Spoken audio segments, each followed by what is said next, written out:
ચશ્મા વગર આખો દિવસ નહીં ચાલે. મારે તો એમ ગુજરાત પોલીસમાં જવાનું છે એટલે મેં લેસિક કર્યું છે. તમે ચશ્મા કેટલા વખતથી પહેરતા હતા? મેં ચશ્મા 7th સ્ટાન્ડર્ડ 6th સ્ટાન્ડર્ડથી પહેરતી હતી. અને હમણાં તમને ચશ્માથી શું તકલીફ થતી હતી તમને? ચશ્માથી સવારે ઉઠ્યા પહેલાં ચશ્મા વધવો પડતો હતો. ચશ્મા વગર આખો દિવસ નહીં ચાલે એટલે ચશ્મા વગર લાઈફ જ અધૂરી હતી.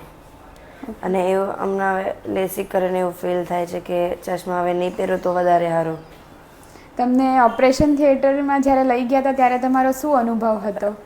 સ્ટાર્ટિંગમાં તો બહુ ડર લાગતો હતો, બટ ડૉક્ટર સ્ટાફ ફ્રેન્ડ્સ મારા હાથ પકડીને રાખ્યા હતા અને બહુ હિંમત આપી કે હવે કંઈ નહીં થાય.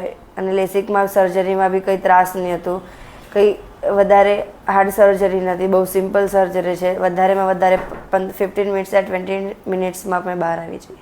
તમને સર્જરી વખતે કોઈ તકલીફ થઈ કે એવું કંઈ થયું? નહીં, સર્જરી વખતે ખાલી ફીલ થઈ કે કંઈ આપણા આંખ પર કંઈ કરે છે, બાકી બધું કંઈ નહીં, બાકી બધું ફાઇન હતું. ઓકે, હવે તમને કેવું ફીલ થાય છે? હવે ફીલ બહુ જ ફાઇન છે. એટલે ચશ્મા નીકળી જાય પછી મારી પ્રોબ્લેમ હતી ચશ્મા, હવે નહીં રહે તો મને બહુ ફાઇન છે. અને તમે લેસિક કરાવ્યા પછી કઈ ફિલ્ડમાં જવા માંગો છો? હવે મારે તો એમ ગુજરાત પોલીસમાં જવાનું છે એટલે મેં લેસિક કર્યું છે. હવે મારો એ રસ્તો ક્લિયર થઈ જશે. Congratulations. Thank you so much મને નવું વિઝન